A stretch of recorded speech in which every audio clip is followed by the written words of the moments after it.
Oh no, he's recording in his car again. He must be some sort of crazy elite cult. Nope, it's just another all charged up.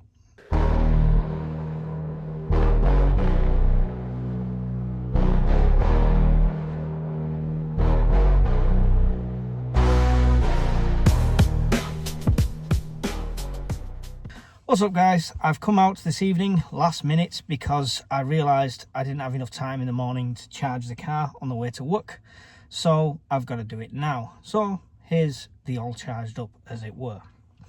And what we're talking about today, what we're ranting or moaning or rambling on about today, is the fleeting memory of people, the fleeting interest of the media in events and prepping.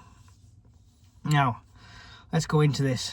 So, we've just had the blackouts in Spain and Portugal, and how easy that happened, how quickly that happened, and the catastrophic effect within a day or two. What's happening on day 3? We don't know, because it's disappeared from all the homepages on the mainstream media. You've got to dig around to find out. You've got to go onto the social medias, you've got to find out what's going on. But it's still going on in places. And it took them a lot longer in certain places to get power on, etc. But it just disappears. It's just gone. So it's a story when it happens, and then that's it. And let's go on to the next thing. And I feel like that's always been a way for mainstream media. It's probably why we don't trust it that much as preppers, as survivalists, as whatever you call yourself. But it's got worse. I really do feel like it's got worse. Up until the point where, at one point, one of the mainstream media sites took the Ukraine war off as a menu item for a good couple of weeks, and then decided, oh, actually people still want to know, so they'll put it back on. And it's just, yeah, it's insane. And the same fleetingness is what the herded masses, the huddled masses, you know, all the people that are not prepared, who don't prep in any way, who are not survivalists, who don't have any sort of skills, they have the same sort of mindset. And it could be because media's drilled it into them for so long that none of this stuff matters, that, oh, it happens today, it's gone tomorrow, because that's what happens on the media, right? Nothing will affect us long term, apart from elections, of course. But how quickly people have forgot the time during the pandemic when they couldn't get certain things, they couldn't buy certain things, they were limited on what they could buy. In the initial period of panic, they literally couldn't get pasta on the shelves, they couldn't get toilet rolls, stuff like that. And it was just, everyone was like, oh my God, I can't believe this is actually happening, blah, blah, blah, and all this. And then slowly adjusted into the lifestyle of lockdowns and working from home and all that lot, and not going out. And people became a bit more friendlier with each other in local neighbourhoods when you were allowed to walk or you're allowed to go in your garden and stuff like that. But it's gone. All memory of that is gone. We didn't create a nation of prepared people through it. It's just like, oh, well, it happened once, it's not going to happen again. Which is the most naive thing I could possibly think of. And now, with this Spanish grid and Portugal grid, let's keep in mind they're not a third world country. They run off pretty much the same sort of power supply as we do. Let's bear in mind how easy that can happen. Yet we're not getting any more preparedness pushing from the government, from media. I had a couple of media interviews on the radio that some of you know, and that interest has just faded away. It's like, oh, let's look at this thing, that's fun. Oh, it's gone. And we forget about it again. And my goal of this channel is to get the message across to people. It's to get people to start prepping. The more people that prepare, the less people you have to save, the less people that's going to be banging on the door, the less people that's going to be looting the local supermarket, etc., etc., etc. So spreading the word is only a good thing as far as I'm concerned. And I thought we were starting to get momentum with the media interest, with the government's 72-hour site, the fact that every other European government has done something, has told people to prepare. More than just a 10-minute slot on mainstream media and a very vague website. we're just not taking the initiative.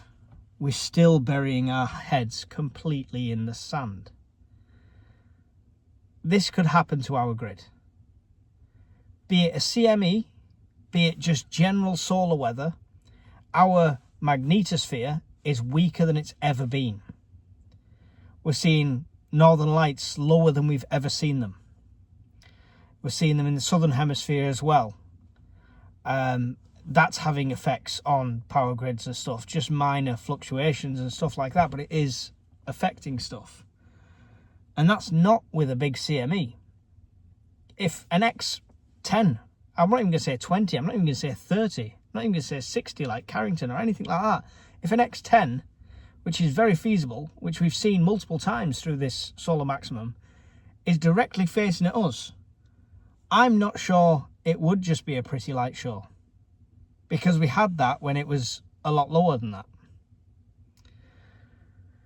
The grid is very unstable, even if you take out solar effects, even if you take out malicious attacks, just on its own. Trying to achieve this net zero crap means it's brittle and it's liable to collapse multiple times, like we've just seen in Spain and Portugal. More reasons to prep. And why, as a government, wouldn't you take that initiative now? Somebody explain that to me. Why would you not want to tell? I get the don't spread panic thing, right? We're not telling you that the birds are in the air. We're not telling you that all the power is going to be gone tomorrow. But we've seen this happen next door. Let's be prepared just in case. Because if everybody was, then the government themselves and the emergency services will not be as overwhelmed as they would be if it happened now, if it happened tomorrow. Can you imagine? One of the shocking things that I saw and Scottish Prepper observed when we were talking about it in the fireside was how quickly people lost it over there. And the mainstream media, again, likes them stories. Maybe that's why I've not carried on with media attention myself, because I'm not crazy enough for them. I'm not, doolally, here's my shotgun kind of thing. And that could be the reason. That could very well be the reason that the media attention's not carrying on. But just explain it to people. Generally, people are quite smart. Huddled masses are complete idiots. We know that. People just... We've seen riots. We've seen stuff go on. But if you just start bringing it in now, just making a bit more initiative, you should have this in your house. You should keep this in the house. It's a good idea to keep this in the house. If this happened to us, would you be ready? It could take 2 or 3 days to restore power in some areas. That's not major fear tactics. No one's going to start running and mass panic buying at Tesco and stuff like that. You're starting them off at 72 hours. That's like less than a tenner's worth of food if you shop, right? So, yeah, we need to stop this being a little fad thing, and it needs to get that momentum back again. And I have no idea how to do it anymore. I've no idea how to try and publicise it any more than I am. You guys help. Genuinely, you guys help. The more you like a video, the more you comment on a video, the more you share the video and the channel with other people, it might just tweak a few people. I've had multiple messages now through the Discord group, through email, saying they started prepping because of my channel. I don't feel guilty for that. I feel proud of that. Absolutely proud of that. Because if anything does happen, that'll be so rewarding. If nothing happens, will we feel like we've wasted a lot of time? Or will we feel like we've been part of a community and we've made friends and we've done something practical? You buy insurance, and I'm going to bang the same drum as I've been doing for ages. You buy insurance, you put burglar alarms up, you do all these different things in case something happens.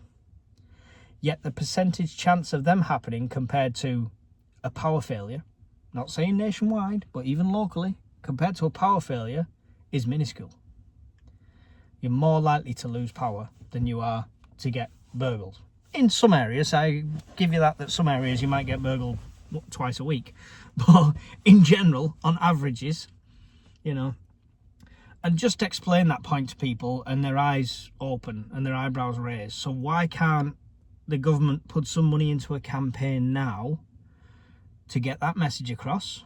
You know, we ploughed enough into slow down, you know, kill your speed, not a child, and all that lot, and anti-drug campaigns and stuff, like all worthy causes, don't get me wrong, but we ploughed enough money into them. Why can't we put a bit into this? Because a bit of investment now in helping promoting preparedness, emergency preparedness, will save a fortune if a disaster hits. The cost of the power going out for 24 hours is millions. Millions and millions, millions. It really is. It's an untold cost, and there's a cost of life as well involved. There will be accidents. That, you know, I'm not saying people are going to starve to death on day one. No, there's no fear-mongering here, but some old dear that has nothing in her house, nothing in place, might trip down the stairs and might not be found for a few days. You know, their emergency alarm's not working, or because the power's off, the carer that they regularly have is not coming out. There's all sorts of reasons, but there will be casualties.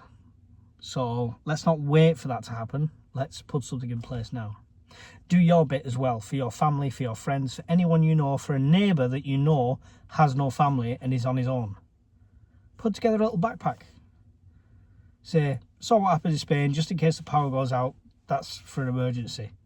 You know, you've done something. It might help. You never know. It might make a difference. That's it. I've banged on enough, rambling as usual, but it's just frustrating. And no political party at the moment, this is not a political allegiance in any way, because no political party at the moment is saying this at all.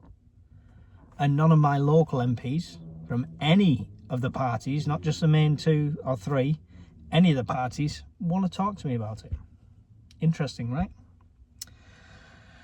Looking forward to hearing your theories on this one. I'm sure we'll trigger some conspiracies, theories as well in the chat. I'm not part of some ultra thing, whatever somebody said, because I'm recording in my car. This is just a segment that we do. Thanks for watching the video, guys. Don't forget to hit like, subscribe, share the channel, share the message of prepping as much as you possibly can. I'll appreciate it, somebody else will appreciate it, and you could save a life one day. Thanks very much. Goodbye.